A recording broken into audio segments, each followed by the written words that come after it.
আকাশবাণী খবর পড়ছে সৃজিত মুখোপাধ্যায়। প্রথমেই বিশেষ খবর। কেন্দ্রীয় মন্ত্রিসভার বৈঠকে আজ কেরল রাজ্যের নাম কেরালাম করার প্রস্তাব অনুমোদিত হয়েছে।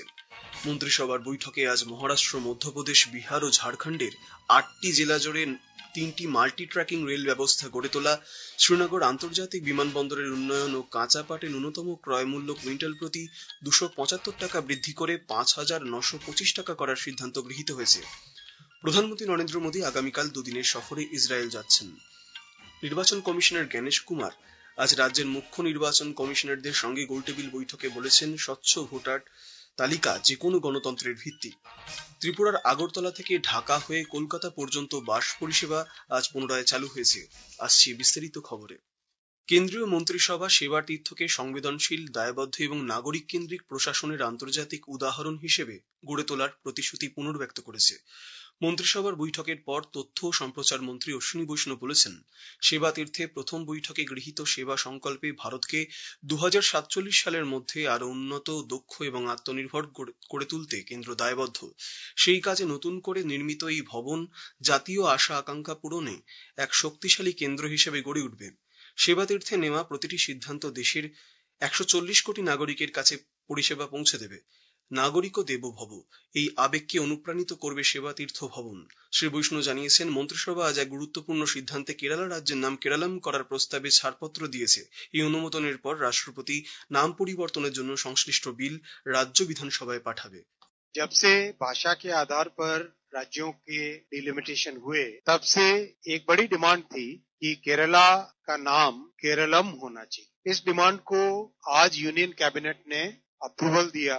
आज इस फैसले के बाद में माननीय राष्ट्रपति जी Kerala alteration of name bill 2026 ये राज्य की विधानसभा के पास भेजेंगे और उनके राज्य की विधानसभा के निर्णय के आने के बाद में भारत सरकार इसमें अगला स्टेप लेगी। অর্থনীতি বিষয়ক কেন্দ্রীয় কমিটি সিসিইএ মহারাষ্ট্র, মধ্যপ্রদেশ, বিহার ও ঝাড়খণ্ডের 8টি জেলা জুড়ে রেলের 3টি মাল্টি ট্র্যাকিং প্রকল্পে অনুমোদন দিয়েছে। 9,072 কোটি টাকা ব্যয়ে এই প্রকল্পগুলির কাজ 2030-31 সালের মধ্যে সম্পন্ন হবে। এই প্রকল্পগুলি হল গোন্দিয়া জব্বলপুর রেল লাইনের ডাবলিং এবং বিহারের পুনারাক ও কিউল এবং ঝাড়খণ্ডে গামহারিয়া এবং চান্ডিলের মধ্যে অতিরিক্ত তৃতীয় ও চতুর্থ লাইন। তিনি বলেন, এর ফলে ভারতীয় রেলের নেটওয়ার্ক বর্তমানের তুলনায় আরো 307 কিলোমিটার বাড়বে। মন্ত্রী জানান, সিসিইএ শ্রীনগর আন্তর্জাতিক বিমানবন্দরে 1,677 কোটি টাকার একটি সিভিল এনক্লেভ গড়ে তোলার অনুমোদন দিয়েছে। কাশ্মীর উপত্যকা উড়ান পরিকাঠামো এবং যোগাযোগ ব্যবস্থা আরো শক্তিশালী করে তুলতে এক গুরুত্বপূর্ণ মাইল ফলক। নিরাপত্তা রক্ষীদের জন্য একটি ব্যারাকও তৈরি করা হবে এই এনক্লেভে। একই সঙ্গে কেন্দ্রীয় মন্ত্রিসভা 2026-27 বিপণন বর্ষে কাঁচা পাটে ন্যূনতম সহায়ক মূল্যে ছাড়পত্র দিয়েছে।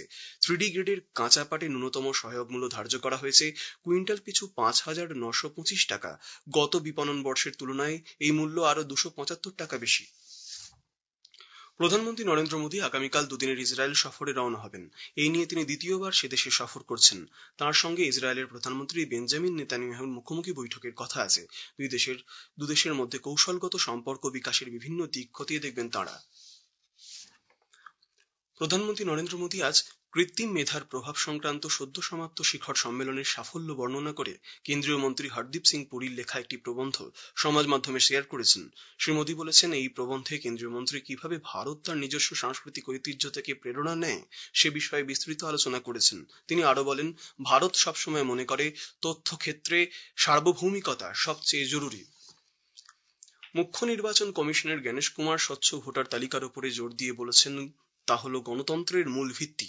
তিনি আজ নতুন দিল্লির ভারত মণ্ডপমে নির্বাচন কমিশন এবং রাজ্য নির্বাচন কমিশনারদের গোল টেবিল বৈঠকে অংশ নিয়ে বলেন, ভোটার তালিকায় বিশেষ নিবিড় সংশোধন প্রক্রিয়া এসআইআর এর উদ্দেশ্যই ছিল সমস্ত যোগ্য ভোটারকে তালিকায় অন্তর্ভুক্ত করে অযোগ্যদের তা থেকে বাদ দেওয়া। Apart from electoral rolls, making them pure and making them accessible, making them easy for identifying a voter who should be a citizen of India, the Commission also stresses the transparency and ease of voting. তিনি আরো বলেন, বিহারে প্রথমেই প্রক্রিয়া শুরু হয় এবং কোনো রকম সমস্যা ছাড়াই সেখানে তা সম্পন্ন হয় নির্বিঘ্নে। জ্ঞানেশ কুমার আরো বলেন, বর্তমানে যে 12টি রাজ্য ও কেন্দ্রশাসিত অঞ্চলে এসআইআর প্রক্রিয়া চলছে তার মধ্যে পশ্চিমবঙ্গ বাদে 11টিতেই চূড়ান্ত ভোটার তালিকা প্রকাশিত হয়েছে। ভোপালের একটি সভায় প্রধানমন্ত্রী নরেন্দ্র মোদী সম্পর্কে অপমানজনক মন্তব্য করায় বিজেপি আজ বিরোধী দলনেতা রাহুল গান্ধীর কড়া সমালোচনা করেছে। নতুন দিল্লিতে সাংবাদিক সম্মেলনে দলের নেতা বাঁশুরি স্বরাজ বিরোধী দলনেতাকে উদ্দেশ্য করে বলেন, তিনি সবসময় ঘৃণা, নেতিবাচক কথা ও অরাজকতা ছড়িয়ে থাকেন। গণতন্ত্রে বিরোধীদের বিশেষ ভূমিকা রয়েছে বটে, কিন্তু ভারতের দুর্ভাগ্য যে এদেশের বিরোধী দলনেতা রাহুল গান্ধী কেবলই হতাশা, ঘৃণা ও নৈরাজ্য ছড়িয়ে চলেছেন। বাণিজ্য ও শিল্পমন্ত্রী পীযূষ গোয়েল গতকাল কানাডার আন্তর্জাতিক বাণিজ্য মন্ত্রী মনিন্দর সিং সিধুর সঙ্গে বৈঠক করেন। বৈঠকে সর্বাত্মক অর্থনৈতিক সমঝোতা নিয়ে আলোচনা হয়েছে। এক সোশ্যাল মিডিয়া পোস্টে শ্রী গোয়েল বলেছেন, আলোচনায় উভয় পক্ষ আগামী দিনে প্রতিনিধি পর্যায়ের বৈঠকে বাণিজ্য চুক্তিগুলি আরো মজবুত করার বিষয়ে মতবিনিয়োগ করবেন। উত্তর রেলে জম্মু রেল বিভাগ জম্মু ও শ্রীনগরের মধ্যে বন্দে ভারত এক্সপ্রেস চালু করার জন্য প্রস্তুতি চূড়ান্ত পর্যায়ে রয়েছে।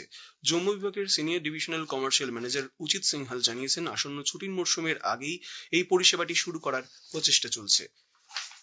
দিল্লি পুলিশ জানিয়েছে, কৃত্রিম মেধা শিখর সম্মেলন চলাকালীন যুব কংগ্রেসের তথাকথিত বিক্ষোভের ব্যাপারে বেশ কিছু তথ্য প্রমাণ পাওয়া গিয়েছে। ক্রাইম বেঞ্চের বিশেষ কমিশনার ডিসি শ্রীবাস্তব সাংবাদিকদের উদ্দেশ্যে জানান, অপরাধ দমন বিভাগের আন্তঃরাজ্য শাখা বিষয়টি নিয়ে অনুসন্ধান চালাচ্ছে। আজকের প্রসঙ্গে এবারের বিষয় সম্প্রতি হয়ে যাওয়া এআই সামিট এবং ভারতের সম্ভাবনা।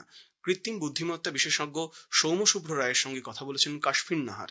আকাশবাণীর সংবাদ বিভাগ প্রযোজিত অনুষ্ঠানটি শুনবেন আজ রাত 8টায় গীতাঞ্জলি ডিটিএইচ বাংলা এবং আকাশবাণী সংবাদ কলকাতা সোশ্যাল মিডিয়া প্ল্যাটফর্মে। খবর শুনছেন আকাশবাণী থেকে।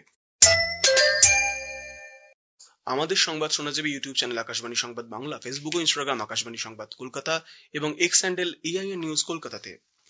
ত্রিপুরার আগরতলা থেকে ঢাকা হয়ে কলকাতা পর্যন্ত বাস পরিষেবা আজ পুনরায় চালু করা হয়েছে। বাংলাদেশের বর্তমান রাজনৈতিক পরিস্থিতির প্রেক্ষিতে এই সিদ্ধান্ত বলে মনে করা হচ্ছে।